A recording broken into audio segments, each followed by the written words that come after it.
laying it on thick. But the Adele, I should have known. I mean, you talk about telegraphing pitches. You talk about tipping your cadence. I should have known that was coming, and it still caught me off guard. We are not going easy on anybody, absolutely. That was an absolute, oh, my God, what a disaster. Where would you like to start, my friend? Just rip my guts out. Just the whole thing, just losing, period, sucks. This is not like baseball. Baseball's every day. I ask you guys the temperature. It's always we don't panic. It's always lukewarm. Yeah. Losing in professional football sucks. The week sucks. Today sucks. Last night sucks. Everything sucks. When you lose to them, it's 100 times worse. And the way you lost. I was just going to say, I co-sign all of that, and I would just like to add a little more. You lost to a team that was considerably shorthanded. You got off to a terrible start. Horrible. You could not get any pressure on Mac Jones. You missed kicks. You fumbled the ball. There was weird play calls. It wasn't like one thing went wrong. No, it was a series of things going wrong. You didn't play well at all. Yeah. You got beat. You got absolutely beat. And the sad thing was you had a shot again. And this is why I can't stand them. This is why I get so caught up in this rivalry. You had a shot to send them home.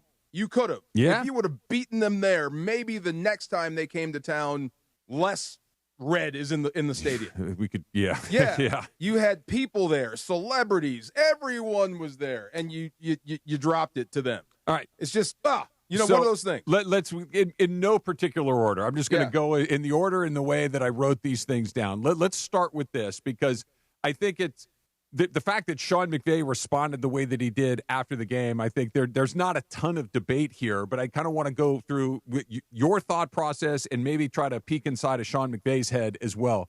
I have no problem at all with them going for it on fourth down in overtime. None. Especially considering the way the kicking game has gone. It's like, hey, look, man, we're getting kicks blocked left and right. Forget that. Let's go for it. Let's try to win the game. Mm-hmm. All of those things. So I'm not second-guessing the decision to go for it. I'm with that. Yeah. That play call, D'Marco, to me seemed like it was doomed before they even ran it. And here's the part that this is not just a football thing. This is a basketball thing. This is put the ball in the hands of your best player and let them try to win the game for you. And last night, their best player was clearly Matthew Stafford. Matthew Stafford in the second half was terrific. He was hitting Puka. He was hitting Devontae. He was hitting Tutu. He hit Jordan Whittington with a couple of passes. Like, he was throwing it all over the place. Mm-hmm. He was just dealing. And then you go to the guy that put it on the ground, about 10 minutes before that. It just seemed like such a bizarre call to me. How did they land on that play? Okay, so here's the thing. This is so funny. And just as an aside, I'm down there on the sideline, and it's crowded because the Thursday night people are there, and you got the cart and the cheerleaders. So there's so many people down there.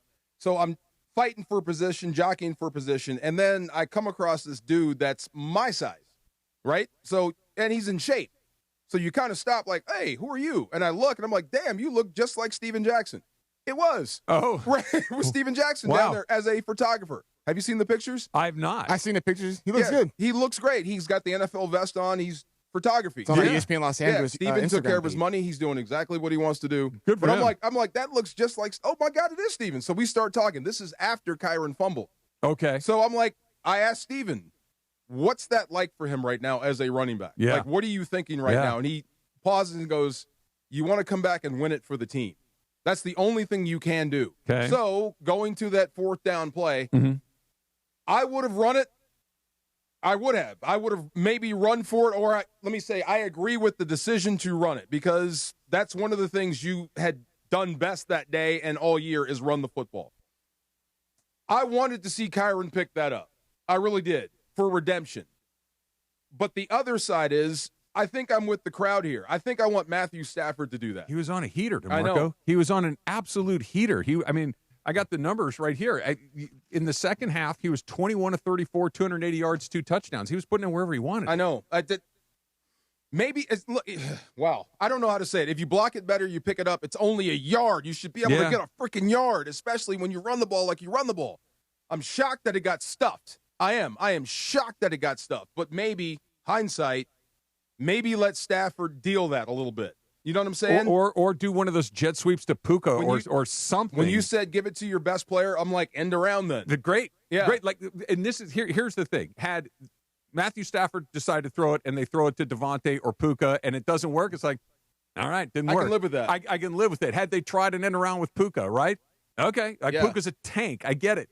But and the fact that McVey went into the press conference afterwards when we talked, and he immediately, I mean, again, I wrote it down listening to him talk about it. He said that was a bad call, a terrible call by me. I'm sick. That this wasn't the benefit of going back and watching this. This was instantly after the game. You could tell that he felt that he made a mistake by going to that play. He said it immediately. He hadn't backed down from it, and I think he's probably kicking his own you-know-what about it. Yeah.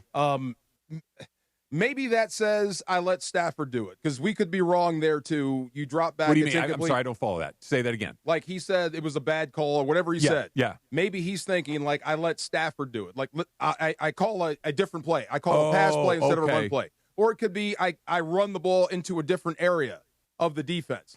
He just didn't like the call. That's one thing. I think he ran behind two receivers. Yeah. Yeah, like a small side. So if you might want to have that one back. But I get where he was going. It put Kyren in a bad situation. You've already got the fumble, then you get stuffed. I mean, dude, Kyren's like public enemy number one right now. Yeah. And it's almost, some of it's undeserved. I don't, the getting stuffed on fourth down, I'm not even necessarily blaming but he was Kyren the ball on carrier, that. right. I get that. Yeah. I mean, he happened to be the guy carrying the ball, but it was just the play decision to me that was like, man, what is going on here? But let's go back to the other one. The other one, of course, was his fault, where he fumbled the ball on the 1 yard line. Oh, yeah. They're getting ready to go in. And look, I get it. Fumbles happen occasionally, and they're devastating, and they stink. And I know that they got the ball.